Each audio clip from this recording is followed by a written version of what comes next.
Hello guys, this is B K Mathur. Straight line lecture number 5 miscellaneous का part 2 है। Question थोड़े से डिफ़िकल्ट हैं, क्वेश्चन समझने में टाइम लगेगा। एक बार में समझ में ना आए, आराम से वीडियो पॉज करके समझना, ठीक है। चलिए स्टार्ट करते हैं। इसमें एक क्वेश्चन आएगा इमेज वाला, वो बहुत इंपॉर्टेंट है। उसके दो मेथड मैंने बताए हैं, तो जो कंफर्टेबल लगे वो आप कर लेना, लेकिन एग्जाम में आता है वो क्वेश्चन।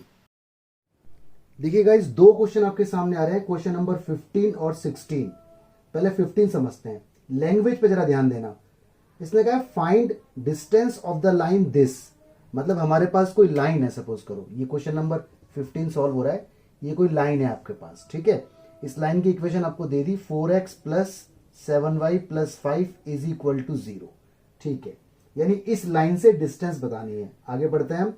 फ्रॉम पॉइंट 1,2, मतलब 1,2 कोई पॉइंट है, हमें नहीं पता वो कहां पर है। सपोज करो वो यहां हो सकता है, कहीं भी हो सकता है। आप आईडिया से बना लो, डायग्राम बनाने से थोड़ी चीजें क्लियर हो जाती हैं, इसलिए बना रहा हूं, ठीक है। तो इस पॉइंट को नाम दे देते हैं ए का। 1,2 ये कोई पॉइंट है। इस पॉइंट से इस लाइन की डिस्टेंस निकालनी है, ठीक है। लेकिन परपेंडिकुलर डिस्टेंस नहीं है ये, क्योंकि परपेंडिकुलर डिस्टेंस होता तो अलग बात होती, बोलता वो, ठीक है। अच्छा, अगर इसने दूसरी इंफॉर्मेशन नहीं दी तो हम इसे परपेंडिकुलर डिस्टेंस ही मान लेते। अब देखो इसने आगे कुछ कहा है। इसने कहा अलोंग द लाइन दिस, मतलब ये जो पॉइंट है ना 1,2, ये किसी लाइन के ऊपर है। यानी कोई लाइन इस तरह से जा रही होगी, ठीक है। और इस लाइन की जो इक्वेशन है वो ये है 2x minus y is equal to 0। इसको बोलूंगा मैं 2, इसको बोलूंगा 1।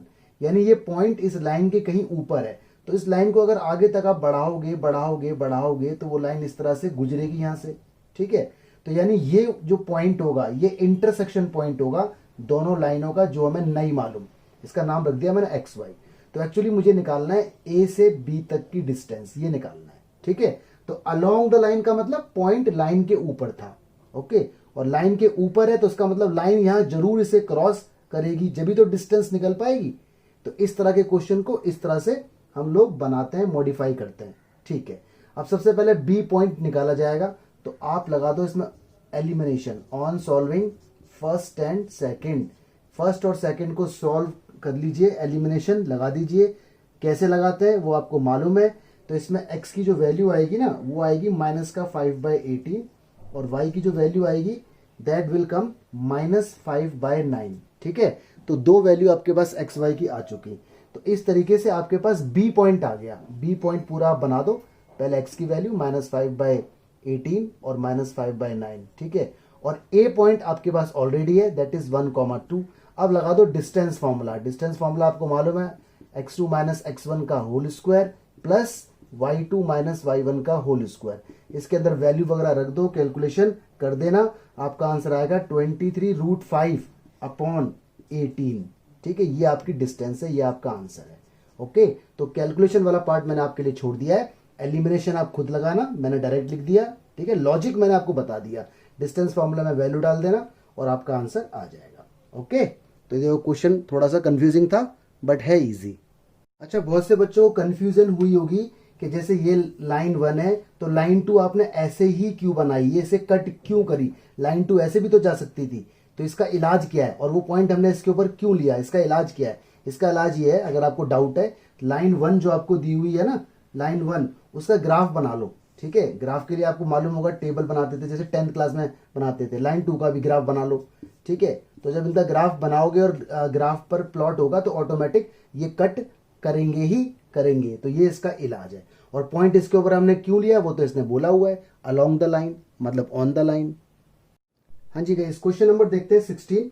इसे लिखा है find direction in which a straight line must be drawn. देखो, डायरेक्शन जब भी पूछे आपसे 2D के अंदर, ये 2D है, स्ट्रेट लाइन को बोलते हैं 2 डायमेंशनल ज्योमेट्री। तो डायरेक्शन का मतलब होता है कि लाइन एक्स एक्सिस के पैरेलल है या वाई एक्सिस के पैरेलल है या लाइन ओरिजिन से पास हो रही है, ये वाली इंफॉर्मेशन मांगता है, ठीक है। तो डायरेक्शन का मतलब हमें बताना है कि लाइन एक्स एक्सिस के पैरेलल है या वाई एक्सिस के पैरेलल है, डिपेंडिंग अपॉन द कंडीशन, ठीक है जी। तो हमें यहां पर कोई लाइन निकालनी है। देखो ये कोई लाइन है, ये रही, ठीक है। इसका नाम लाइन नंबर 1 है और इस पर कोई पासिंग पॉइंट है, ये रहा। ये पासिंग पॉइंट आपको दिया है -1,2। इसमें लिखा हुआ है find direction in which a straight line must be drawn through the point -1,2। -1,2 से ये लाइन गुजर रही है, इसकी डायरेक्शन हमें बतानी है। मतलब इसके बारे में बताना है ये line parallel to x axis है, वाई एक्सिस है, क्या है? ओके, चलो बताते हैं। आगे इसने कहा है so that it's point of intersection with line this, मतलब ये लाइन किसी दूसरी लाइन के साथ इंटरसेक्ट हो रही है। सपोज करो ये वो दूसरी लाइन है, ठीक है, ये वो लाइन नंबर 2 है। इसकी इक्वेशन हमें दी हुई है x plus y is equal to 4, ये इसकी इक्वेशन है। और लाइन नंबर 1 की इक्वेशन हमारे पास है नहीं, हमारे पास पासिंग पॉइंट है, पासिंग पॉइंट है लेकिन स्लोप नहीं है, ठीक है। चलो स्लोप नहीं है तो आपको मालूम है ना, जब पासिंग पॉइंट होता है तो इक्वेशन ऑफ लाइन क्या होती है? पहले इक्वेशन ऑफ लाइन के बारे में सोचते हैं। पहले चलो आगे क्वेश्चन को एक बार पढ़ लेते हैं पूरा। तो ये हो गया जी इसका पॉइंट ऑफ इंटरसेक्शन, जिसको मैं x, y बोलूंगा, जिसके बारे में जानकारी नहीं है, ठीक है। आगे पढ़ो जरा क्वेश्चन को। अब कहता है so that point of intersection with the line this may be at a distance of 3 unit from the point, यानी ये जो पॉइंट था यहां से इस इंटरसेक्शन पॉइंट की डिस्टेंस ना 3 यूनिट है, 3 यूनिट्स है, ये भी आपको दे रखी है। तो इन सब जानकारी को यूज करके आप पहले तो ये पॉइंट निकालो x, y। जब ये पॉइंट निकलेगा तब जाके पूरी इक्वेशन निकल के आ पाएगी, क्योंकि इक्वेशन के लिए हमें एक तो इसकी स्लोप चाहिए, स्लोप हमें मालूम नहीं, इसकी स्लोप मान लेते हैं हम m, ठीक है। और ये दो लाइन आपस में न तो परपेंडिकुलर है न ये दो लाइन आपस में पैरेलल है, क्योंकि कुछ भी नहीं बोला हुआ। अगर परपेंडिकुलर होता तो हम लगा देते m into m1 into m2 is equal to -1। अगर पैरेलल होता तो हम बोलते m1 is equal to m2, but यहाँ कोई कंडीशन नहीं है, तो इसकी स्लोप का इसकी स्लोप से कोई लेना देना नहीं है, ठीक है, कोई दिक्कत नहीं। तो मैं यहाँ लिख देता हूँ let slope of line 1 is equal to m बोल देता हूँ। अब मैं निकालता हूँ इक्वेशन ऑफ लाइन 1, लाइन 1 की इक्वेशन निकालता हूँ। फॉर्मूला y माइनस y1, यहाँ पे स्लोप होता है, और x माइनस x1, ठीक है। y माइनस y1 की जगह 2 रखा जाएगा, पॉइंट तो मेरे पास है ही, m मुझे नहीं मालूम, x1 की जगह ये रखा जाएगा -1, दिस विल बिकम +1। तो y minus 2 is equal to हो जाएगा mx प्लस m, और y इज इक्वल टू हो जाएगा mx प्लस m प्लस 2, ठीक है। इस तरह से इक्वेशन बन जाएगी, या फिर आप इसे ढंग से बोलना चाहो तो ऐसे बोल सकते हो, इस y को उधर भेज देते हैं, तो ये बन जाएगा आपका mx माइनस वाई, ठीक है, plus m plus 2 is equal to 0। ये बन गई लाइन नंबर 3, ठीक है। लाइन नंबर 3 क्यों बोलो इसे? लाइन नंबर फर्स्ट बोल देते हैं इसे, ठीक है। ये लाइन नंबर फर्स्ट बोल देते हैं और ये लाइन नंबर सेकंड बोल देते हैं, कुछ भी नाम दे दो, या फिर एक काम करो ना, इसको बोल दो फर्स्ट नेमिंग, ओके, और इसको बोल दो सेकंड, ओके, क्योंकि ऑलरेडी ये दिया हुआ था तो इसको लाइन नंबर 1 बोल दिया हमने। तो इसको भी फिर नाम बदल देते हैं, अदरवाइज आप कंफ्यूज हो जाओगे, ये 1 है और ये 2 है, ठीक है। तो लाइन नंबर 1 इसकी इक्वेशन 1, लाइन नंबर 2 इसकी इक्वेशन 2। एक्चुअली नेमिंग अच्छी से होनी चाहिए ना, नेमिंग अगर गड़बड़ होगी तो काम खराब हो जाएगा। चलिए अब देखो क्या करना है, आपके पास एक लाइन तो ये रही x plus y is equal to 4, और आपके पास देखो एक लाइन ये आ गई जो क्या है mx माइनस वाई प्लस, ठीक है, m plus 2 is equal to 0। इन दोनों में लगा दो आप एलिमिनेशन, ओके। तो on solving first and second, आपके पास x की जो वैल्यू आएगी ना, x की जो वैल्यू निकल के आएगी वो आएगी 2 minus m upon 1 plus m, और जो y की वैल्यू निकल के आएगी वो आएगी 2 plus 5m upon 1 plus m. Calculation आपकी अपनी है, ठीक है। x इसमें और इसमें लगाओ एलिमिनेशन, 4 तो इधर है ही, आप इन दोनों को और उधर ले जाना। इसके बाद देखो ये प्लस वाई माइनस वाई है, नीचे रख के काटा पीटी करके एक्स वाई निकालना, तो x और y की वैल्यू आ गई, इसका मतलब b पॉइंट आ गया। भाई जब भी दो लाइन आपस में सॉल्व होती हैं और x और y निकल के आता है तो इंटरसेक्शन पॉइंट आता है, आपके पास b पॉइंट का अरेंजमेंट हो चुका। अगर मैं चाहूं तो उसको लिख सकता हूं ऐसे करके, ठीक है, ये वाली वैल्यू यहां लिख दो और ये वैल्यू लिख दो यहां, तो b पॉइंट आ गया। अब आगे देखते हैं, अब मैं इसे रब कर रहा हूं, ठीक है, आप दोबारा समझ लो अच्छे से, आई थिंक समझ में आ गया होगा। हाँ जी गाइस, तो देखिए आपके पास b पॉइंट निकल कर आ चुका था, तो b पॉइंट में यहां लिख देता हूं पूरा प्रॉपर वे में। वो था 2 minus m upon 1 plus m comma 2 plus 5m upon 1 plus m, ठीक है। और आपके पास a पॉइंट है और यहां से लेकर यहां तक की जो डिस्टेंस है वो कितनी है 3। अब इस कंसेप्ट को यूज किया जाएगा, तो भाई मैं लगाऊंगा इधर डिस्टेंस फॉर्मूला। आपको मालूम है ab इज इक्वल टू 3 है, और डिस्टेंस फॉर्मूला लगता है ऐसे करके, मालूम है ना, x2 माइनस x1 का square plus y2 minus y1 का स्क्वायर इज इक्वल टू 3। अब यहाँ पे ये x1 y1 ये x2 y2 ब्रैकेट लगाए रखना इस तरीके से अंदर ही अंदर, ताकि गलती ना हो, और ये सारी वैल्यू इसके अंदर रख दो और स्क्वायरिंग कर दो बोथ साइड, ताकि ये 9 हो जाए। तो इस तरह से करते करते आपके पास m की वैल्यू 0 आ जाएगी। ठीक है, आपके पास इसको सॉल्व करते करते कैलकुलेशन थोड़ी सी बड़ी रहेगी, आई नो, बट आपके पास m की वैल्यू 0 आ जाएगी। जैसे ही आपके पास m की वैल्यू 0 आएगी, ठीक है, तो याद करो आपके पास इक्वेशन ऑफ लाइन क्या थी, फ्रॉम इक्वेशन 2। इक्वेशन 2 से आपको मालूम होगा इक्वेशन लाइन हमारी ये निकल के आई थी, या कोई अगर याद हो तो mx minus y plus 2 plus m is equal to 0, ये थी हमारी इक्वेशन 2। ठीक है, ऑल राइट। अब इसके अंदर m रख दो 0, तो ये हो गया हमारा 0, ये 0 हो गया, प्लस में ये माइनस का कितना है y, और ये कितना है 2 प्लस m की जगह भी 0, ये आ गया। तो मैं यहाँ से इसको सॉल्व करके बोल सकता हूँ कि y की वैल्यू मेरे पास 2 आ गई, है ना। y की वैल्यू मेरे पास कितनी आ गई, 2। मतलब जो इक्वेशन जो ये वाली इक्वेशन थी जिसका नाम मैंने 2 रख दिया था बाद में, इसकी ये एक्चुअल इक्वेशन है, ये इसका आंसर है।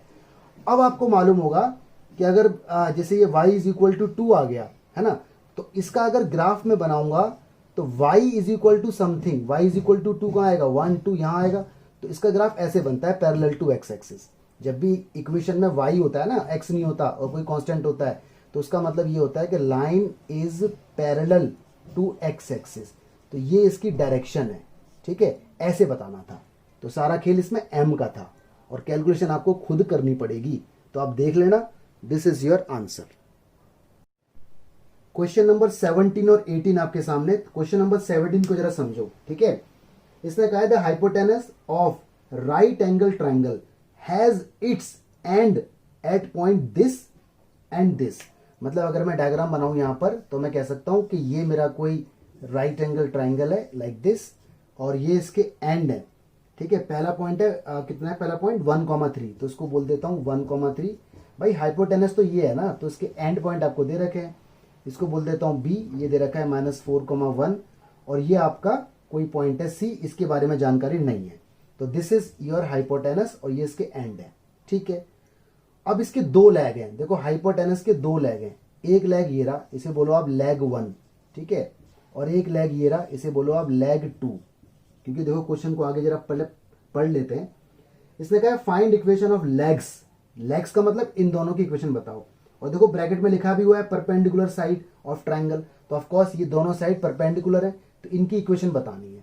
तो इनकी इक्वेशन तो जब बता पाऊंगा जब स्लोप हो, इसकी स्लोप मुझे मालूम ही नहीं है। ठीक है, लेकिन अब देखो इसके अंदर क्या होगा। भाई हमें यह पता है कि अगर AC की स्लोप m है, तो इसकी स्लोप इन दोनों के मल्टीपल से निकल जाएगी, क्योंकि दोनों आपस में परपेंडिकुलर है।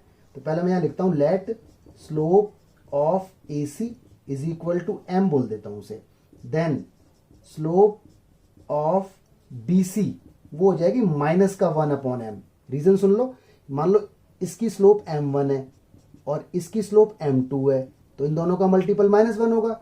अब AC की स्लोप को मैंने बोला हुआ है m, तो ये m हो गया, m2 मुझे नहीं मालूम, -1, तो m अगर अपॉन में जाएगा तो m2 की वैल्यू क्या हो जाएगी, -1/m, यानी BC की स्लोप ये हो जाएगी। ठीक है, तो जब भी दो चीज परपेंडिकुलर होंगी, तो अगर एक की स्लोप m है तो दूसरे की -1/m हो जाएगा। अगर इसकी स्लोप 10 होती तो इसकी -1/10 होती। इन दोनों का रिलेशन है आपस में बिकॉज ऑफ परपेंडिकुलर। अच्छा जी, अब मैं निकालता हूं आंसर। अब देखो इसकी इक्वेशन मैं बता सकता हूं, क्योंकि पासिंग पॉइंट मेरे पास है, ये रहा। ये पासिंग पॉइंट है तो हाइपोटेनस का, लेकिन इस लाइन का भी तो है, इस लाइन के ऊपर भी तो है, तो पासिंग पॉइंट है और मेरे पास स्लोप भी है। चलो जी निकालता हूं इक्वेशन ऑफ AC। फॉर्मूला मुझे पता है y - y1 is equal to slope और x - x1। y - y1 की जगह -3 आ जाएगा, m तो m ही रहना है, x और x1 की जगह कितना आएगा 1, इतना आ जाएगा। ठीक है, चलो यहां से इसे इतना ही छोड़ दो, फर्स्ट हो गया ये। अब निकालो इक्वेशन ऑफ BC। इसमें भी देखो पासिंग पॉइंट है, हालांकि ये पासिंग पॉइंट किसका है, हाइपोटेनस का, लेकिन इस लाइन के ऊपर भी तो है और इसकी स्लोप मुझे पता है -1/m। तो इक्वेशन ऑफ BC वो निकलेगी y - y1, फॉर्मूला सेम रहेगा, स्लोप की जगह -1/m और x - x1, क्योंकि स्लोप इसकी ये है। y1 की जगह 1 रखा जाएगा और ये ऐसे ही रहेगा। ठीक है, x और x1 की जगह रखा जाएगा कितना, -4, तो प्लस का 4 हो जाएगा। ये इक्वेशन नंबर 2 आ गई। ओके, अच्छा जी, अब सिंपल सी बात देखो यहां पर क्या है, यहां बड़ी इंपॉर्टेंट बात आ गई है। भाई देखो ये जो m है ना, m, ये जो m है, यहां से ये जो स्लोप है इसकी, ये स्लोप या तो 0 होगी या फिर इन्फिनिटी होगी, है ना, या तो जीरो होगी या इन्फिनिटी, सिंपल सी बात है। क्योंकि अगर एक देखो, स्लोप जीरो का मतलब है स्ट्रेट लाइन और स्लोप इन्फिनिटी का मतलब है वर्टिकल लाइन। ये आपने शायद पहली बार आपने सीखा है कि अगर लाइन एकदम स्ट्रेट है, मान लो घर के अंदर जो फ्लोर होता है, फ्लोर एकदम फ्लैट होता है, उसमें कोई स्लोप नहीं है, ढलान नहीं है सपोज करो, ठीक है। वैसे तो स्लोप होती है हल्की सी, ताकि अगर पानी वगैरह डालें तो पानी बाहर की तरफ जाए, नाली की तरफ जाए। लेकिन अगर फ्लोर एकदम फ्लैट है, कोई स्लोप नहीं है, तो हम बोलते हैं एम की वैल्यू जीरो। तो एम की वैल्यू जीरो, ये फर्श है। लेकिन जो दीवार होती है, जो दीवार है वो तो परपेंडिकुलर होगी ना फ्लोर के साथ, तो उसकी स्लोप इन्फिनिटी हो जाएगी, ठीक है। अब इसी फिगर को अगर मैं यूं कर दूं तो ये जीरो हो जाएगा, ये इन्फिनिटी हो जाएगा। इसका मतलब जो ये जो दो लेग हैं, इसमें से अगर ये जीरो हुआ तो ये इन्फिनिटी माना जाएगा, और अगर इसे इन्फिनिटी मानोगे तो ये जीरो माना जाएगा, क्योंकि ये शेप घूम भी सकती है, ठीक है। तो इसका मतलब ये है कि एम मे टेक जीरो और इनफाइनाइट, ठीक है। एम मे टेक वैल्यूज, ऐसे लिखो, वैल्यूज जीरो और इनफाइनाइट। इतनी बात आपको समझ में आती है। अब मैं इसे रब कर रहा हूं और आगे बढ़ते हैं, ठीक है। हाँ जी गाइस, तो अब देखिए, सपोज करो अगर दो केस है ना यहाँ पे, अगर मैं m की वैल्यू ले लूँ जीरो, ठीक है, m ले लिया मैंने जीरो, क्योंकि देखो अगर परपेंडिकुलर है तो अगर ये जीरो होगा तो ये इनफाइनाइट होगा, तो मैं दोनों केस यहाँ पे लेके चलूंगा। तो जरा यहाँ पे रख दो, तो पहले में रखते हैं y माइनस थ्री, ठीक है, is equal to m zero हो गया, x माइनस वन, तो y minus three is equal to सब कुछ जीरो, तो y is equal to three. एक आंसर तो आपका ये आ गया, ठीक है। अच्छा, लेकिन दोनों केसेस में लेना पड़ेगा ना जीरो, उधर भी लेना पड़ेगा। तो ये तो हो गया फर्स्ट, यहाँ से मैं रब कर देता हूँ, इस तरह से ले लो, वहां पर भी लो आप जीरो, वहां ले लो y minus one is equal to minus one upon zero और x प्लस फोर, ठीक है। जीरो से कर दो क्रॉस मल्टीप्लाई, सारा जीरो हो जाएगा, ये बचा माइनस एक्स माइनस फोर। तो इसे अगर इधर लाओगे तो ये हो जाएगा x is equal to minus four, पहले प्लस फोर होगा फिर माइनस हटेगा तो वो हो जाएगा। तो एक ये इक्वेशन आ गई, ये तो हो गया जीरो को लेके दोनों केसेस में, ठीक है जी। ऐसे ही अब इन्फिनिटी में, when m is equal to infinity, तो यहां पर भी दो केस, इन्फिनिटी पहले यहां पुट करो, y minus three infinite put कर दो m की जगह, और ये x माइनस वन। इनफाइनाइट को हम बोल सकते हैं वन अपॉन जीरो। देखो इन्फिनिटी बोलो या वन अपॉन जीरो बोलो, बात एक है, ठीक है। वैसे बात कुछ और होती है ये, लेकिन आप यही मान के इसे चलिए, ठीक है। तो गाइस इन्फिनिटी को बोल सकते हैं वन अपॉन जीरो, और क्रॉस मल्टीप्लाई होगी तो ये सारा जीरो हो जाएगा।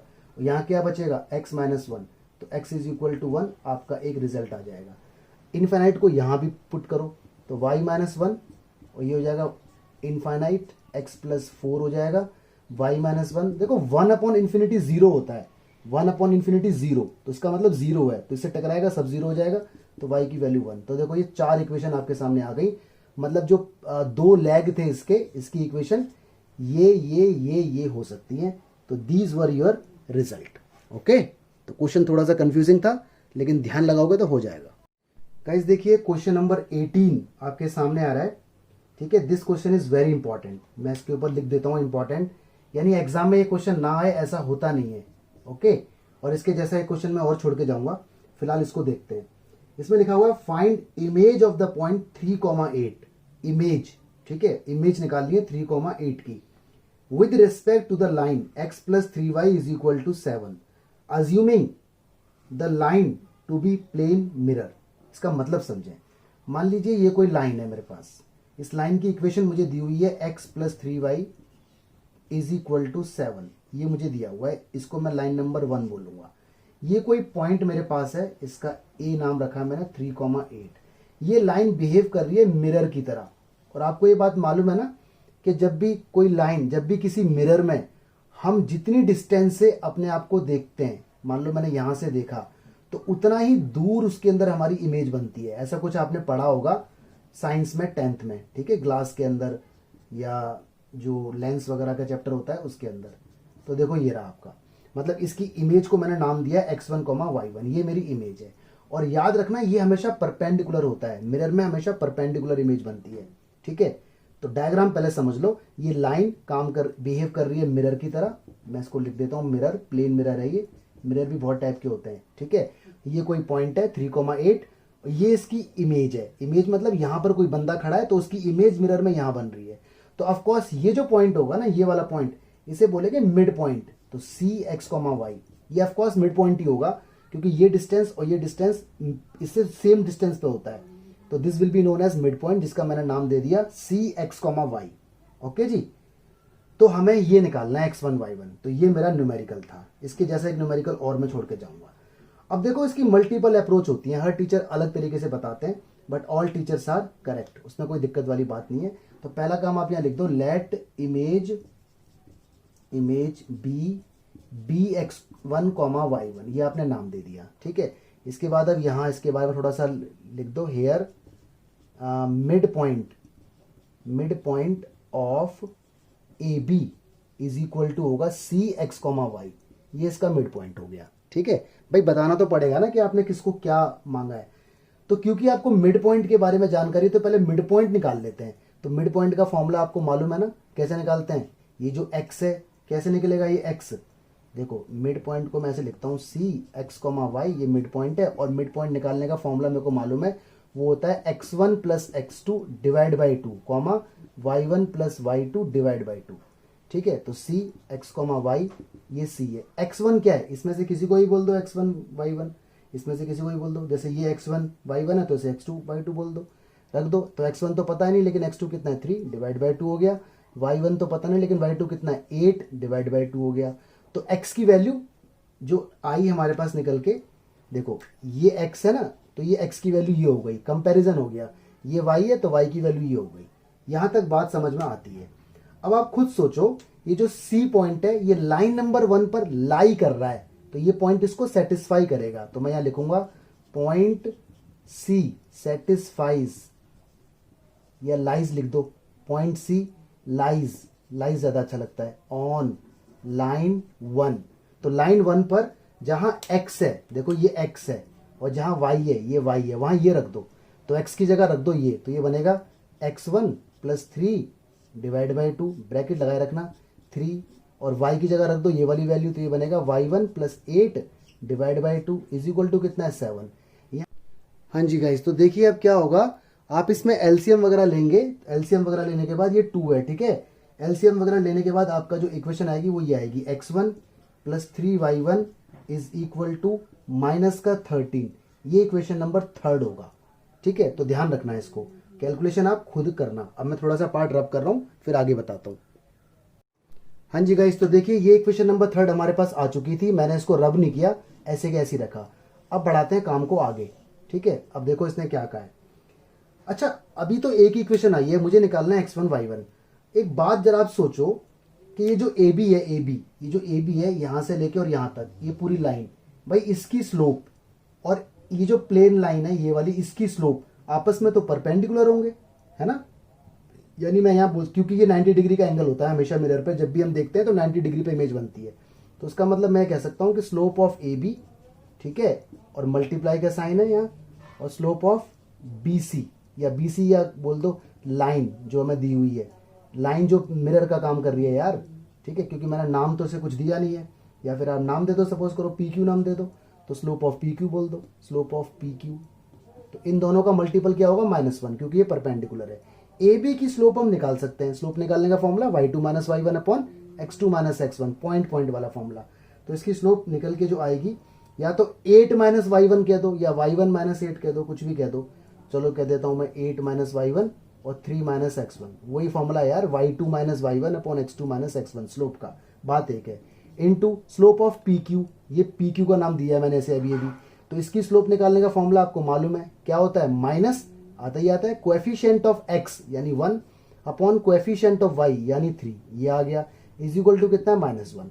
तो यहाँ माइनस से ये माइनस कट हो जाएगा, 3 की यहाँ मल्टीप्लाई 9 हो जाएगा, ये 3x1 हो जाएगा। क्रॉस मल्टीप्लाई करने के बाद आपके पास इक्वेशन आ जाएगी 3x1 minus y1 is equal to 1। ये इक्वेशन नंबर 4 होगी। ठीक है जी, इक्वेशन नंबर 4। गड़बड़ हो गया थोड़ा, ये फर्स्ट है, इसका नाम रखो सेकंड आप, ठीक है, और इसका नाम रखो आप थर्ड। ओके, ये थर्ड है, चलो कोई नहीं।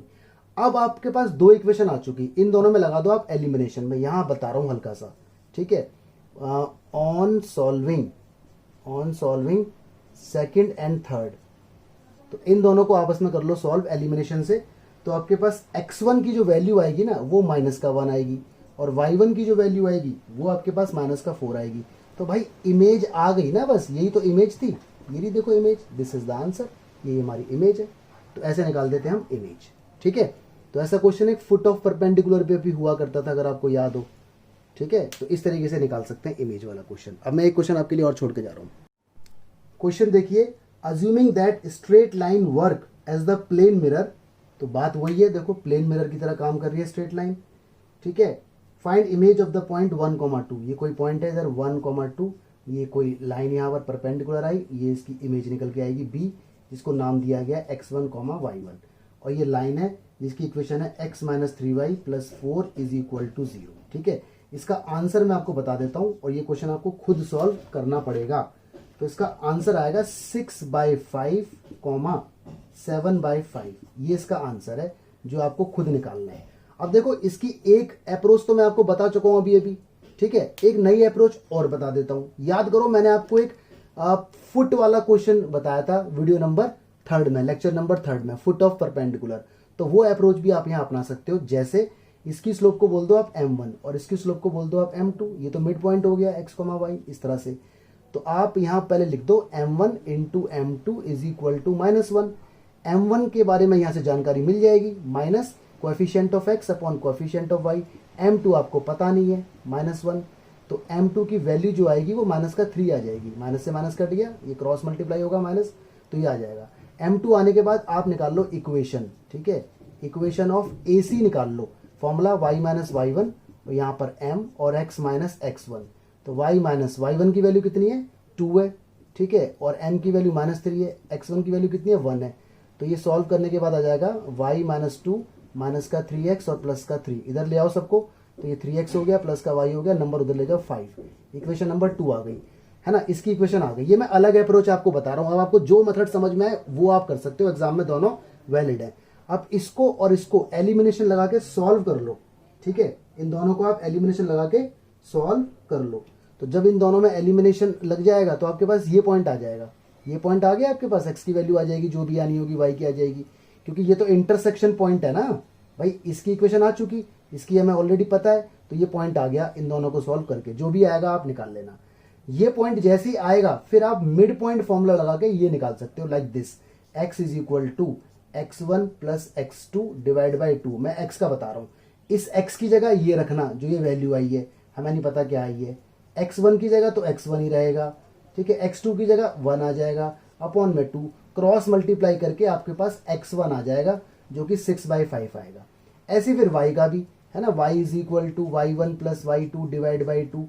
y की जगह तो ये वैल्यू जो भी आई है, y1 ही रहेगा ये, और y2 2 आ जाएगा, अपॉन में 2 क्रॉस करके वो आ जाएगा। तो 2 अप्रोच मैंने आपको बता दी, कोई सी भी अप्रोच अपना लो जो भी आपको इजी लगे। ये वाली अप्रोच अपनाओगे तो बेनिफिट होगा, क्योंकि फुट ऑफ परपेंडिकुलर भी इसके अंदर इन्वॉल्व हो जाएगा। क्वेश्चन नंबर देखते हैं 19 और 20। पहले 19 देखते हैं। कह रहा है if line this are equally inclined to the line this, find the value of m। पहले जरा डायग्राम समझते हैं। क्वेश्चन नंबर 19, ठीक है। देखो ये कोई लाइन है हमारे पास, और इस लाइन की इक्वेशन है original line y = mx + 4, okay.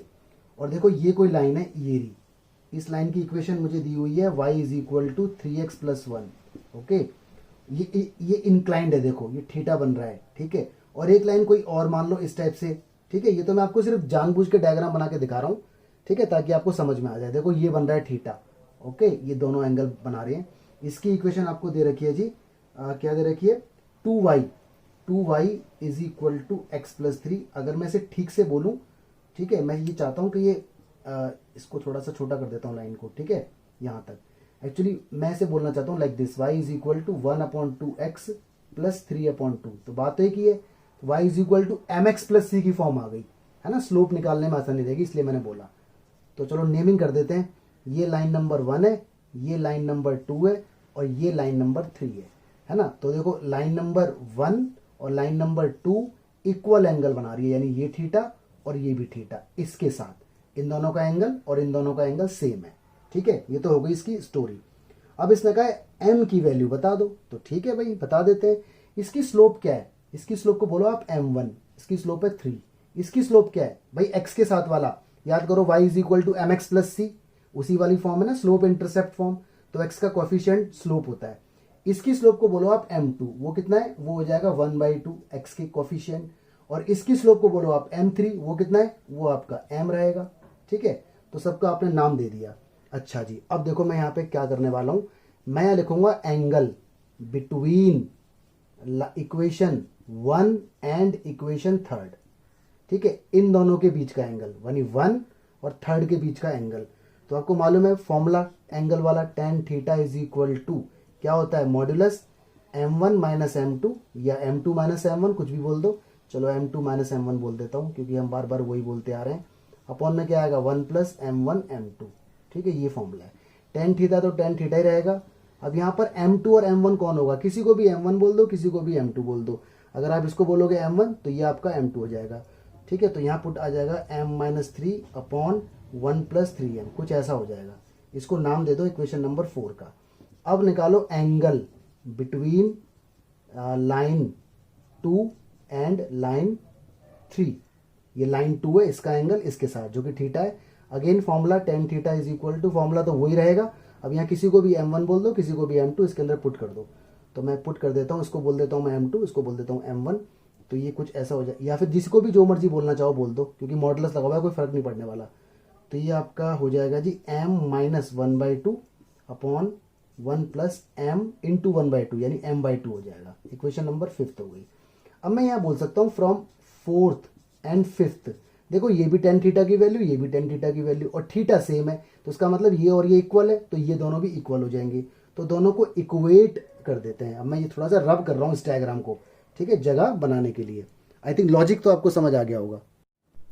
हाँ जी गाइस, तो देखिए मैं यहाँ पे लिखता हूँ फ्रॉम 4th एंड 5th। ठीक है, मैं देखो जब भी मैं इन दोनों को सामने रखूंगा ना, तो ये कुछ इस टाइप से है, modulus m minus 3 upon 1 plus 3m, और ये इस टाइप से है, modulus m minus half upon 1 plus m/2।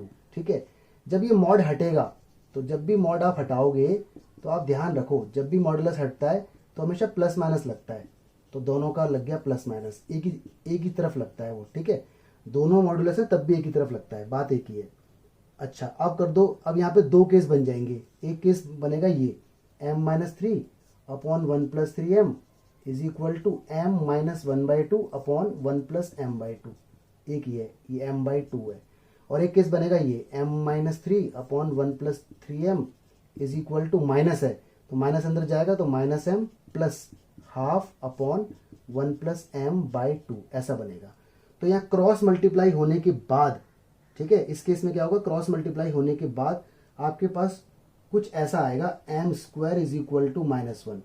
तो इसका मतलब क्या है, ये पॉसिबल नहीं है, क्योंकि m की वैल्यू, मतलब आपको मालूम होगा ये बात 10th क्लास में आपको बताई गई होगी कि जब भी m square is equal to negative आ जाए या x square is equal to negative आ जाए, तो अंडर रूट में नेगेटिव अलाउ नहीं होता है ना।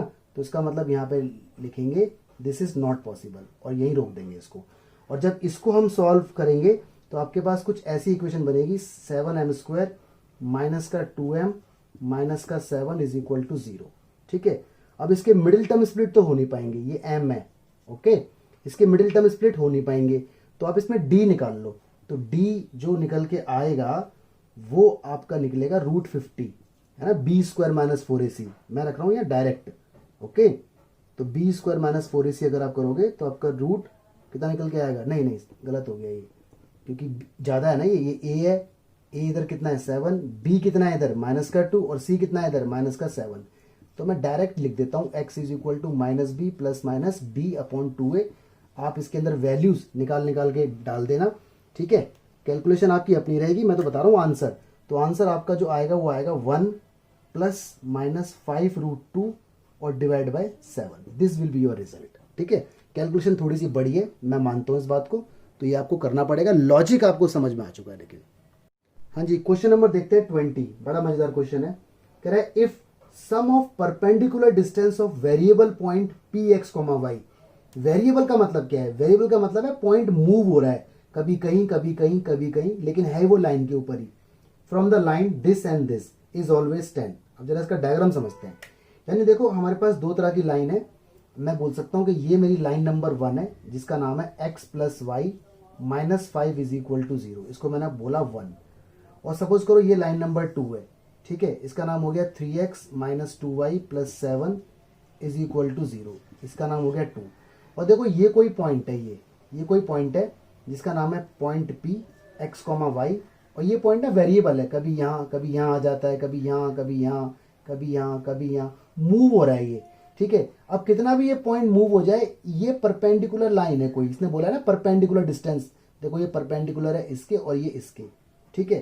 तो यानी अगर मैं बोलूँ तो इसको नाम दूंगा ए पॉइंट का, इसको बी पॉइंट का, तो मैं कह सकता हूँ कि ये पी ए परपेंडिकुलर है, ये पी बी परपेंडिकुलर है, और ये जो पी है ना, पी ए इसकी डिस्टेंस और पी बी की डिस्टेंस, यानी मैं यहाँ कह सकता हूँ कि P A plus P B हमेशा 10 रहेंगे, इसने कहा है। इसका मतलब ये पॉइंट कभी भी कहीं पर भी मूव हो सकता है, यहाँ यहाँ यहाँ, ठीक है। अगर ये पॉइंट यहाँ भी आ जाएगा तो भी देखो ये रहेगा कुछ इस टाइप से, ऐसे रहेगा, ऐसे रहेगा, तो भी इसकी डिस्टेंस मतलब तो भी ये परपेंडिकुलर रहेगा। तो यहाँ आ जाएगा तो भी देखो ये लाइन अगर बनेगी तो परपेंडिकुलर रहेगा, तो मतलब ये डिस्टेंस हमेशा 10 रहेगी, ऐसा इसने कहा है क्वेश्चन ने, न्यूमेरिकल ने, ठीक है। तो इसने फिर आगे क्या कहा है, आगे पढ़ो, क्वेश्चन ने आगे कहा है क्या कहा है क्वेश्चन, ये रहा, sum of perpendicular distance of variable point x y from the line this and this is always 10, ठीक है। Show that P must move on a line, ठीक है। यानी जो बात मैं आपको अभी बता रहा था, मैंने तो आपको वेरिएबल वाली बात बताई कि इसमें लिखा ना वेरिएबल पॉइंट, तो ये बोल रहा है कि ये साबित कर दो कि ये पॉइंट ना लाइन पर ही मूव कर रहा है, मतलब इसी लाइन के ऊपर है। ऐसा नहीं है कि कभी यहाँ, कभी यहाँ, कभी यहाँ, कभी, ऐसा नहीं है, इसी लाइन के ऊपर है। अगर यहाँ है तो इसी लाइन के ऊपर है, यानी कभी यहाँ, कभी यहाँ, अगर यहाँ है तो इसी लाइन के ऊपर है, तो ये हमें शो करना है। यानी P मूव कर रहा है एक लाइन के ऊपर। अब इसका मतलब क्या है, इसका मतलब ये है कि एनी हाउ जो इक्वेशन निकल के आएगी ना, वो कुछ ऐसी निकल जाए, x plus y is equal to something, या 2x माइनस 3y, कुछ भी, मतलब इस टाइप से कुछ लाइन निकल के आ जाए इसकी, तो लाइन निकल के आ जाए तो वो पॉइंट उसको सेटिस्फाई करना चाहिए। तो उसका मतलब वो पॉइंट लाइन पर मूव कर रहा है, मतलब आंसर लाइन की फॉर्म में आना चाहिए। मेन चीज क्या है, answer must be in form of line, ठीक है जी। अब देखो पी ए निकाल लेते हैं। आपको मालूम होगा ये कोई पॉइंट है और ये परपेंडिकुलर डिस्टेंस है लाइन के ऊपर, तो ऐसा हमने लेक्चर नंबर 3 में पढ़ा था, कॉन्सेप्ट है ये वाला कॉन्सेप्ट, याद है, ये अपॉन में मैग्नीट्यूड, यानी जब भी एक पॉइंट से लाइन की डिस्टेंस निकालनी हो लेकिन परपेंडिकुलर होनी चाहिए, तो ये कॉन्सेप्ट काम आता है। इसमें क्या होता है, एक्स वाई की जगह तो एक्स वाई ही रखते हैं, तो वो तो वही रहेगा, और अपॉन में आता है मैग्नीट्यूड। मैग्नीट्यूड मतलब एक्स के साथ वाले का स्क्वायर 1, वाई के साथ वाले का स्क्वायर दैट इज ऑल्सो 1, बस, और ऊपर ही ऐसे रहेगा x plus y minus 5 plus, फिर देखो ये रहा पी बी, ये रहा, ये भी वही वाली बात है, पॉइंट है और ये लाइन है, इसके अंदर भी वही बिहेवियर अपनाएंगे हम। यहाँ क्या आएगा, इसका मैग्नीट्यूड दैट इज 9 और 4, एक्स के साथ वाले का स्क्वायर, वाई के साथ वाले का स्क्वायर, और ऊपर एक्स वाई की जगह ये रखा जाएगा, तो वो वैसे ही रहेगा जैसा है, प्लस 7, और इज इक्वल टू में कितना, इज इक्वल टू में 10 चल रहा है ये, ठीक है। यहाँ तक बात समझ में आ जाती है। आगे देखते हैं गाइस अब क्या होगा। ये रहेगा जी आपका x प्लस वाई, ठीक है, माइनस का 5 अपॉन में √2, ठीक है, मॉड लगा दो, और ये रहेगा 3x माइनस का 2y प्लस का 7 और अपॉन में √13, यहाँ तक कोई इशू नहीं, इज इक्वल टू कितना 10, ठीक है। अब क्या करो आप, देखो अब क्या होगा, एक्चुअली ये मॉड का मतलब क्या है, मॉड का मतलब है कि वैल्यू कभी भी नेगेटिव नहीं आएगी, डिस्टेंस कभी नेगेटिव नहीं आएगा, तो इसका मतलब ये नॉर्मल, हमें मालूम ही है कि ये कभी नेगेटिव तो होगा ही नहीं, ठीक है। तो इसको नॉर्मल ब्रैकेट की तरह भी हम ट्रीट कर सकते हैं लाइक दिस, ओके, क्योंकि यहाँ मॉडुलस हट तो रहा नहीं है ना, यहाँ तो दो मॉडुलस एक साथ हैं, और वैसे भी हमें मालूम है कि डिस्टेंस हमेशा पॉजिटिव होती है, तो हम कंसीडर कर लेते हैं कि ये नॉर्मल ब्रैकेट है। अब इधर एलसीएम वगैरह का चक्कर ले लो, इसकी मल्टीप्लाई इसमें, इसकी मल्टीप्लाई इसमें, इधर उधर करके, तो आपका जो आंसर आएगा ना एंड में, वो कुछ ऐसा आएगा, ठीक है, √13 प्लस 3√2 x, और यहाँ आएगा जी आपका √13 माइनस 2√2 और y, और साथ में आएगा माइनस का 5√13 प्लस 7√2 माइनस का 10√26 इज इक्वल टू 0, कुछ ऐसा आएगा after doing cross multiplication and all that, ठीक है। अब ध्यान से देखो, ये जो आंसर आया है, ये जो आंसर आया है, क्या ये स्ट्रेट लाइन है? बिल्कुल स्ट्रेट लाइन है। देखो ये कांस्टेंट है x है, कांस्टेंट है y है। स्ट्रेट लाइन की पहचान होती है x की पावर 1 y की पावर 1, उसे कहते हैं लीनियर इक्वेशन, और ये पूरा कांस्टेंट है, तो यानी ये कुछ ऐसा ही तो है, समथिंग x है ना, प्लस या माइनस समथिंग वाई और कांस्टेंट, तो ये रहा समथिंग एक्स, तो ये स्ट्रेट लाइन है। तो इसका मतलब हम यहाँ पे कहेंगे कि line is a straight line, so point P move on it, मतलब पॉइंट पी इसके ऊपर मूव कर रहा है, ये प्रूफ हो जाता है। यहाँ थोड़ी सी बात आप ध्यान रखना कि जो मॉडुलस है इसे हमने ब्रैकेट कंसीडर इसलिए किया है क्योंकि हमें मालूम है डिस्टेंस हमेशा पॉजिटिव होता है, ठीक है, इसलिए हमने इसे ब्रैकेट कंसीडर किया है। गाइस देखिए क्वेश्चन नंबर 21 देखते हैं। Find equation of line which is equi distant from parallel line this and this, मतलब दो लाइन यहाँ पर पैरेलल आपको दी हुई है। तो क्वेश्चन नंबर 19 ये रहा, एक लाइन हमारे पास ये रही जिसकी इक्वेशन है 9x plus 6y minus 7 is equal to 0, और एक और लाइन हमारे पास ये रही, इसकी इक्वेशन दे रखी है आपको 3x plus 2y plus 6 is equal to 0। अब देखो दो लाइन अगर पैरेलल होती हैं तो उनका कोएफिशिएंट सेम होना चाहिए, यहाँ 9 यहाँ 3, बात नहीं बन रही है। या तो इसे 3 से कर दो डिवाइड, तो ये बनेगा 3 2, ये 7/3, या कर दो इसे 3 से मल्टीप्लाई, दोनों के कोएफिशिएंट सेम होने चाहिए। तो मल्टीप्लाई करने में इजी है, वरना फ्रैक्शन में आ जाएगा। तो मैं 3 से मल्टीप्लाई कर देता हूं, तो ये बन जाएगा 3 3 ज़ा 9, 3 2 ज़ा 6 और 3 6 ज़ा 18, ठीक है। ये इक्वेशन नंबर 2 कहलाएगी, ये इक्वेशन नंबर 1 होगी। ओके, तो आपकी मर्जी थी। अब देखो ये पैरेलल, वैसे भी ये पैरेलल ही थी क्योंकि पैरेलल लाइन की पहचान होती है कि एक्स और वाई के कोएफिशिएंट या तो सेम होते हैं या प्रोपोर्शनल, तो प्रोपोर्शनल तो थे ही, लेकिन आप सेम बनाया करो, ठीक है। तो देखो अब इसको कंसीडर ना करके ये वाली लाइन कंसीडर होगी अब। ओके, अच्छा ये कोई थर्ड लाइन है, कोई थर्ड लाइन इनके बीच में ये रही, ये थर्ड लाइन है, लाइन नंबर 3, ये इससे इसकी परपेंडिकुलर डिस्टेंस जो कि d1 है और इससे इसकी परपेंडिकुलर डिस्टेंस जो कि d2 है वो सेम है, ऐसा इसने कहा है। चाहे आप पढ़ लो, क्वेश्चन में लिखा है ना इक्वी डिस्टेंट। तो अगर ये लाइन नंबर 3 इन दोनों के पैरेलल है तो इसके भी कोएफिशिएंट सेम होंगे। तो आप यहाँ पे लिख लो लाइक दिस कि लाइन 3 क्या होगी, वो ये होगी सेम टू सेम, यही 9x होगा क्योंकि देखो यहाँ भी 9x है इसके अंदर, 6y होगा, लेकिन कांस्टेंट अलग होगा, कांस्टेंट तो अलग अलग हो सकते हैं ना। तो ये हो गई 3। अब आपको मालूम है distance between two parallel line, ठीक है, ये लेक्चर नंबर 3 में आया था, ये फॉर्मूला था C1 minus C2 upon magnitude, x के साथ वाले का स्क्वायर y के साथ वाले का, ये थी डिस्टेंस निकालने का फॉर्मूला। तो ये यूज होगा, पहले यूज करते हैं इसको और इसको। तो इसमें C1 क्या है -7, ठीक है, और C2 क्या है C, तो मर्जी है C1 माइनस C2 करो या C2 माइनस C1 करो। तो मैं इन दोनों को ले लेता हूँ, इसका कांस्टेंट और इसका कांस्टेंट, यानी -7 और -c अपॉन में मैग्नीट्यूड, मैग्नीट्यूड दोनों का सेम ही आएगा, 9 का स्क्वायर 81, 6 का स्क्वायर 36। अब ले लो इन दोनों को, तो इसमें क्या है C1, इसमें तो C रहेगा, इसमें क्या है 18, तो इसको भी ले लेता हूँ C माइनस 18, ठीक है, अपॉन में क्या आएगा मैग्नीट्यूड दैट इज 81 प्लस 36। ये तो हो गया कट। और आपको मालूम है जब मॉड दो जगह होते हैं तो मॉड हटा देते हैं और प्लस माइनस लगा देते हैं, है ना, इस टाइप से। जब इक्वल में होते हैं तो इक्वल में ना, ये इस तरह से हम लोग करते हैं। तो सॉल्व करने पर दो वैल्यू आएंगी निकल के, एक तो आएगी C की वैल्यू 11/2 और एक आएगी, एक कुछ ऐसा आएगा -7 इज इक्वल टू 18। तो ये तो एब्सर्ड है, एब्सर्ड माने बकवास, ऐसा कुछ पॉसिबल नहीं है, तो इसको तो हम छोड़ देंगे, ऐसा तो हो ही नहीं सकता। तो C की वैल्यू आ गई, C की वैल्यू आते ही आप यहाँ पे लिख दो रिक्वायर्ड लाइन, इस लाइन के अंदर डाल दो वैल्यू, कितनी है 9x है, 6y है, और C की जगह 11/2 is equal to 0। This is your final result. Okay, तो ये क्वेश्चन था। गाइस क्वेश्चन नंबर देखो 22, क्या कहा है इसने, डायग्राम समझना है इसका। इसने कहा है a ray of light passing through point 1,2, यानी कोई रे है, सपोज करो देखो ये रे है, इस टाइप से आई है ना, और ये इस पॉइंट से पास हो रही है, इस पॉइंट का नाम है A1,2, ठीक है। आगे पढ़ो, बड़े आराम से पढ़ते रहो। रिफ्लेक्ट ऑन एक्स एक्सिस, ये मान लो एक्स एक्सिस है कोई, मतलब ये एक्स एक्सिस इस टाइप से है, ये देखो एक्स एक्सिस है, ठीक है, इसे बोलता हूं मैं एक्स एक्सिस, ऑलराइट। तो यहां से रिफ्लेक्ट हो जाती है ये रिफ्लेक्ट हो गई रे, ठीक है।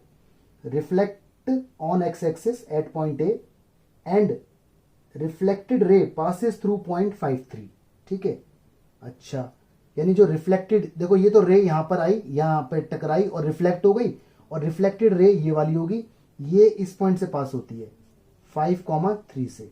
इस पॉइंट का नाम रख देता हूं मैं C, इसे बोलूंगा मैं x,0, रीजन क्योंकि x एक्सिस है, ये इसने लिखा हुआ है x एक्सिस, x एक्सिस पे x कोऑर्डिनेट होता है y कोऑर्डिनेट 0। यहाँ तक बात समझ में आती है मेरे को, ठीक है। आगे कह रहा है फाइंड कोऑर्डिनेट ऑफ ए। अच्छा, इसने इसका नाम ए बोला हुआ है, इसने बोला हुआ है कि एक्स एक्सिस पर ए पॉइंट पे इसको ए बोला हुआ है, तो इसे आप कुछ और बोल दो, ठीक है। इसे आप सपोज करो बी बोल दो, या इसे आप सी बोल दो, ठीक है, इसे सी बोल देते हैं। तो ये आपका कुछ डायग्राम है। यहां से मैं एक काम करता हूँ, परपेंडिकुलर लेके जाता हूँ लाइक दिस। ये देखो परपेंडिकुलर है पूरा, ठीक है, ये परपेंडिकुलर हो गया पी। अब यहाँ एंगल बन गए, ये एंगल का नाम दे दो 1, इस एंगल का नाम आप दे दो 2, ठीक है, इस एंगल का नाम आप दे दो 3, और इस एंगल का नाम आप दे दो 4। ओके, हाँ जी। तो देखिए इसमें क्या होगा, इसका नाम 1 दे दिया, इसका 2, इसका 3, इसका 4। तो डायग्राम को देखने से पता चल रहा है कि एंगल 1 इक्वल है एंगल 2 के, और एंगल 3 इक्वल है एंगल 4 के। ओके, यहां तक कोई दिक्कत नहीं। मैं एक काम करता हूं, इस एंगल 3 और 4 को ना थीटा लेट कर लेता हूं। सपोज करो ये एंगल मेरा थीटा है, एंगल 3, इसको मैंने थीटा बोला, तो ये भी थीटा होगा, ठीक है। इतनी बात समझ में आती है। आगे देखो ध्यान से, मैं ऐसे करके बोल दूं अगर कि एंगल 4 प्लस और एंगल ये वाला देखो सी सी ए, इसका कुछ नाम दे देते हैं एक्स करके, एक्स यानी ये वाला, यानी ये वाला एंगल एक तो, और एक ये पूरा एंगल, एक कंप्लीट एंगल ये वाला यहां से लेके यहां तक का, इसका सम 180 डिग्री होगा। रीजन लीनियर पेयर, भाई स्ट्रेट लाइन पे लीनियर पेयर बन रहे हैं, इतना और पूरा 180 होगा।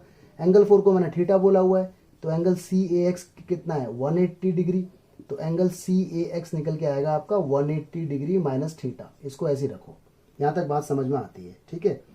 अब हम निकालते हैं स्लोप ऑफ ए बी, निकाल लेते हैं स्लोप ऑफ ए बी पहले। तो ए बी की स्लोप निकालने का फॉर्मूला देखो, स्लोप का फॉर्मूला होता है टेन थीटा, क्योंकि एंगल यहाँ पर थीटा है, क्योंकि बात हो रही है इसकी ए बी की, तो ये एंगल कितना है थीटा। और पॉइंट भी हमें मालूम है, तो पॉइंट से भी निकाल सकते हैं।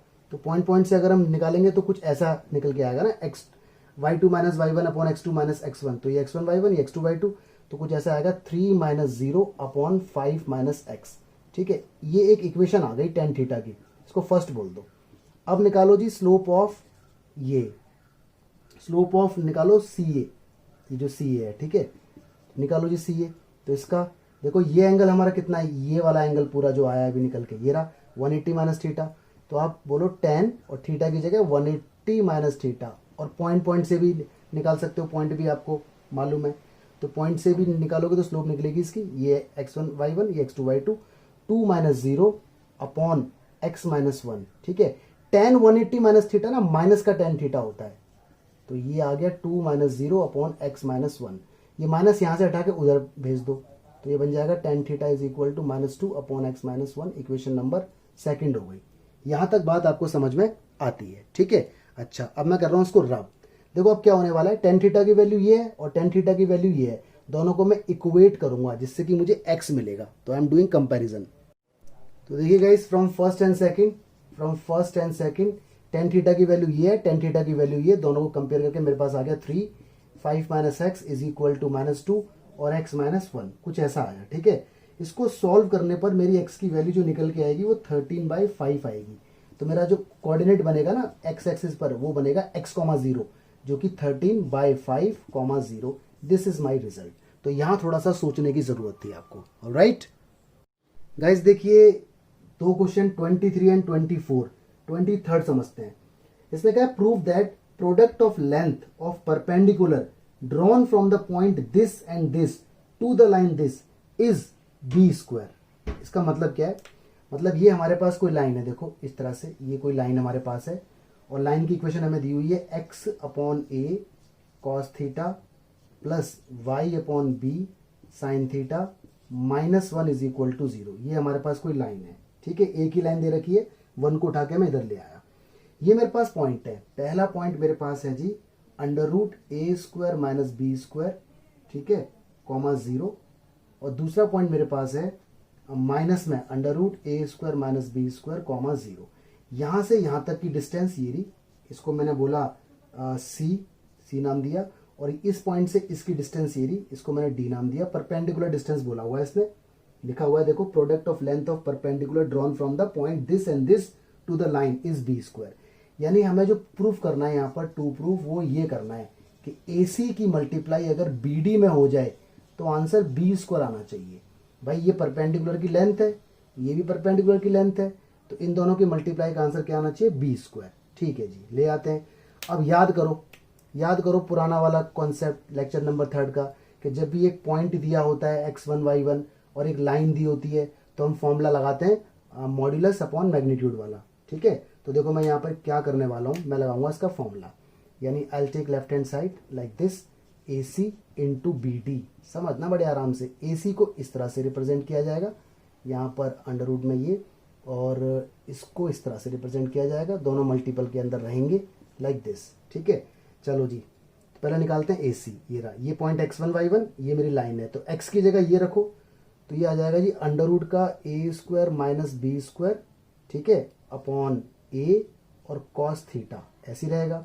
y की जगह रखो 0, सब कुछ 0 हो जाएगा, और माइनस का 1, ये रहा रिजल्ट। यहाँ निकालो अब अपॉन पे मैग्नीट्यूड, x के साथ क्या है, कॉस अपॉन ए, तो स्क्वायर करेंगे तो बनेगा cos square theta upon a square, और y के साथ क्या है, साइन अपॉन बी, तो स्क्वायरिंग करने से बनेगा sine square upon b square. ठीक है, अब निकालते हैं इसका, लाइन यही रहेगी लेकिन पॉइंट बदल जाएगा, x1 यहाँ रखो, तो ये कुछ ऐसा आ जाएगा minus under root a square minus b square. ठीक है, और y रखेंगे तो 0 और माइनस का 1, और यहाँ पर ये माइनस का 1 है, -1, और यहाँ क्या आएगा मैग्नीट्यूड, जो कि cos square upon a square रहेगा plus sine square upon b square रहेगा। यहाँ तक बात समझ में आ जाती है। ठीक है, अब आगे देखते हैं।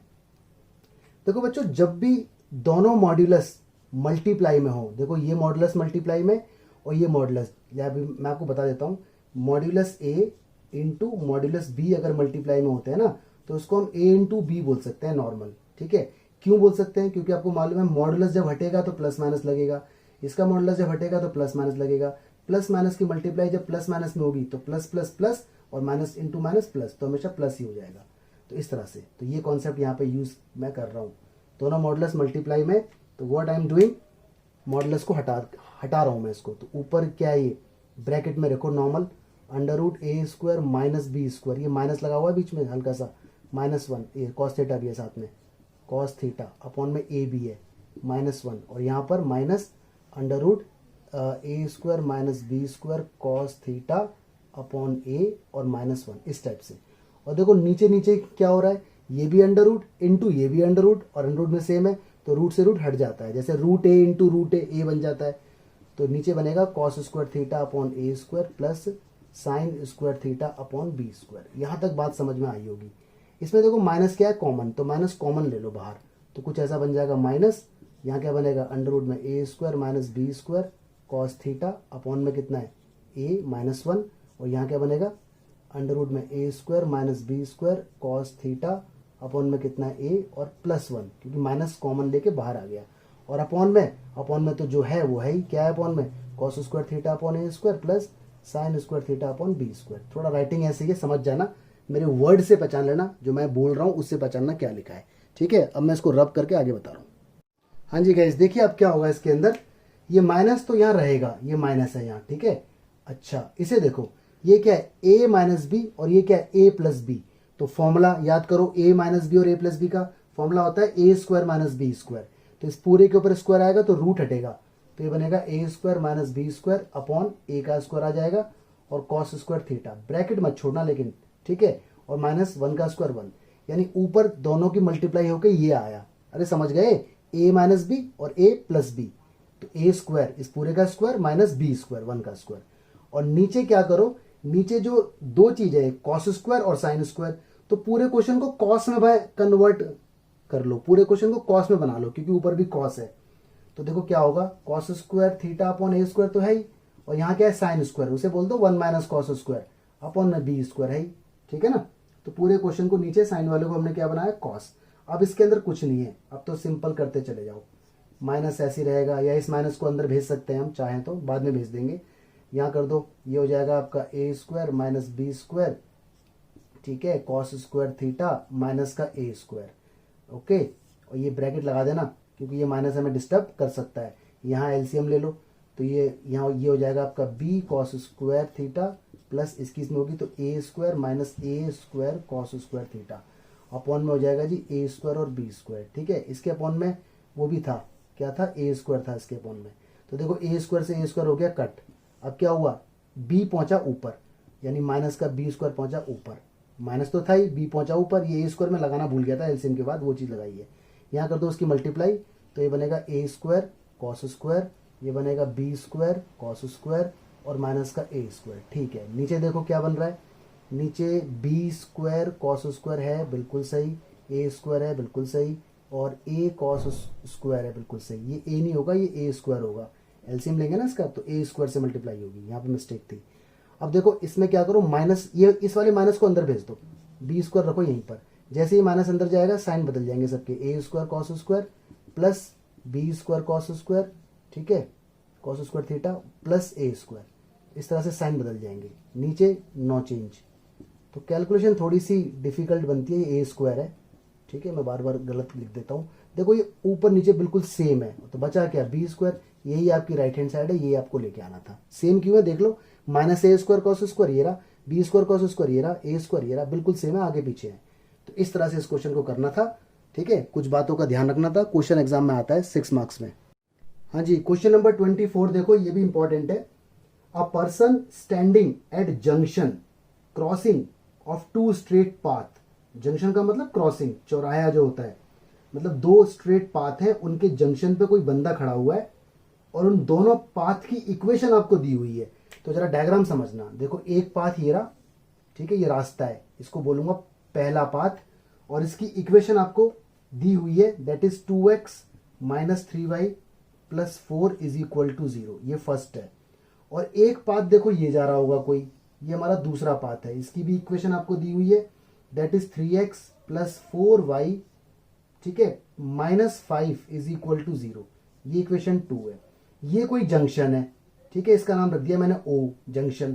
तो यहां पर x क्या और y क्या है मुझे नहीं पता, तो मुझे ये पता है कि इन दोनों को सॉल्व करूंगा तो x और y की वैल्यू आएगी, वो यही पॉइंट देगी क्योंकि इंटरसेक्शन पॉइंट, ठीक है। चलो वो बाद में देखते हैं। अभी आगे इसमें लिखा है वॉन्ट टू रीच, मतलब जो पर्सन यहां खड़ा हुआ है वॉन्ट टू रीच, वो पहुंचना चाहता है, the path whose equation is this, मतलब एक और कोई पाथ है, सपोज करो वो पाथ ये रहा, ये रहा, ये थर्ड पाथ है, इस थर्ड पाथ की भी इक्वेशन मुझे दी हुई है, 6x minus 7y plus 8 is equal to 0, इसका नाम थर्ड है। पर्सन खड़ा है यहाँ पर, उसे पहुंचना है इस वाले पाथ पर, पाथ नंबर थर्ड पर। तो उसके पास दो ऑप्शन है, वो यहाँ से जाए और चल चल के पहुंच जाए तो पहुंच जाएगा देखो इस पाथ पर, या वो यहाँ से आए और चल चल के पहुंच जाए तो पहुंच जाएगा, इसके ऊपर बात एक है ना। लेकिन देखो इसने कुछ कंडीशन लगा दी, क्या कहा है इसने कहा है in the least time, least मतलब कम से कम समय में। तो आप डायग्राम को देख सकते हो कि ये तो डिस्टेंस थोड़ी सी ज्यादा लग रही है, ये डिस्टेंस थोड़ी सी ज्यादा लग रही है। तो अगर वो बंदा ऐसे आ जाए एकदम स्ट्रेट, नया पाथ मिल जाए उसे, नया रास्ता मिल जाए तो जल्दी पहुंच जाएगा, है ना। तो इसका नाम रख देता हूं मैं सी।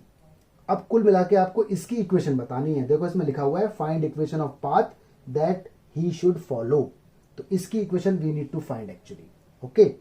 अब देखो इसकी जो स्लोप है उसको बोल देता हूं मैं m1, और इसकी स्लोप निकल के आ जाएगी इजीली, देखो minus coefficient of x upon coefficient of y, यानी माइनस का 6 अपॉन माइनस 7, तो 6/7 इसकी स्लोप आ जाएगी। ये वाला जो पाथ है ना ये परपेंडिकुलर है, ठीक है, क्योंकि आपको सीधा जाना है तो परपेंडिकुलर, क्योंकि जरा सा भी आप टेढ़ा जाओगे तो डिस्टेंस बढ़ जाएगी, है ना, डिस्टेंस बढ़ जाएगी, सीधा होगे तो डिस्टेंस छोटी हो जाएगी।